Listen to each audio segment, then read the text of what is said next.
Sabi nila ilang taon bago ka mag-retire, dapat na simulan mo na ang iyong retirement plan. Hello families, kami ang inyong couple farmer wannabes at welcome sa A Farm Diaries.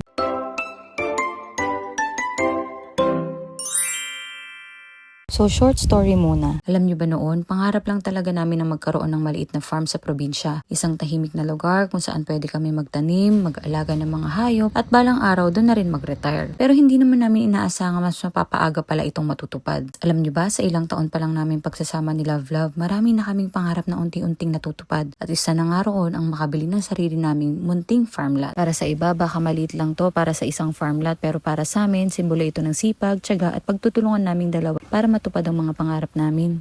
Solar light.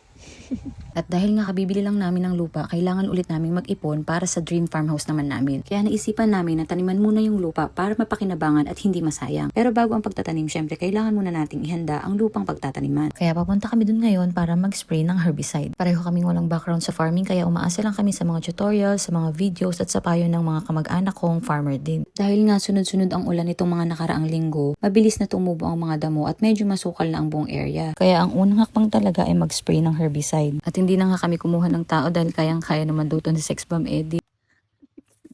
Sa 16 liters nga daw na water is isang lata ng sardinas ng herbicide ang ilalagay. Salamat nga pala kay Tito Litong at Tita Susan sa pagpapahiram sa amin ng mga gamit. Malaking bagay may sumusuporta sa inyo at umaalalay habang inaaral nyo pa yung mga bagay-bagay. Salamat nga din pala sa mama ko na palagi kaming pinagluluto ng masarap na pagkain, kaya napapawi yung pagod namin kada pumupunta kami dito sa bukid. Habang nag-i-spray nga si Love, ako naman itinatanggal itong mga pinutol na puno para hindi maging sagabal sa kanya. Buti na lang pareho kami hindi maarte, kaya kayang-kaya namin yung mga trabaho na ganito. At kaya hindi na rin kami kumuha ng tao dahil gusto namin maging hands-on at ma-experience talaga yung farming life. Pero alam nyo, hindi talaga siya madali, kaya kung iisipin mo kung pag-retire mo pa ito gagawin, ewan ko na lang. Lalo nga rin tumaas ang respeto ko sa mga farmer dahil sobrang nakakapagod pala yung ginagawa nila. So bababa tayo ngayon dahil bibili tayo ng herbicide. Nagkulang kasi yung binili namin at syempre bibili tayo ng Coke float kasi deserve niya daw yun dahil sa pagod niya. Tsaka shake fries. And shake fries. Ito nga yung nabili naming herbicide sa Lubao at ito naman yung nabili namin dito sa Bataan. Magkaiba nga lang yan ng brand pero same lang sila ng purpose. At after nga makapagpahinga at makakain, tuloy ulit sa pag-spray ng herbicide si Love. After a week nga, dapat tuyo na ang mga damo na ito. Saka namin ipapalinis ang buong area at ipapabungkal naman ang lupa kinabukasan. Doon na talaga magsisimula ang paghahanda para sa aming mga unang itatanim. Sana lang talaga tama itong pinagagawa namin. Ay, ganun ko! Laki!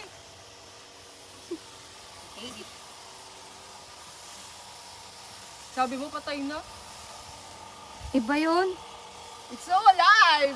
So alam nyo na rin kung saan siya takot. Hindi man ito ang pinaka-exciting na part ng farming, pero naniniwala kami na bawat magandang ani ay nagsisimula sa maayos na paghahanda. Bilang beginner farmers, hindi lang magagandang resulta, kundi pati ang totoong proseso, kasama ang mga pagkakamali, mga bago natututunan, at bawat maliit na hakbang ng dalawang beginner farmers nangangarap lang magkaroon ng sariling farm. At kung umabot ka nga dito, salamat sa pagtapos nating video.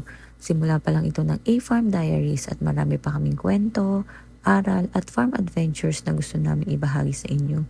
Sana samahan nyo kami sa mga susunod pa namin videos. At tandaan, once a family, always a family. Bye!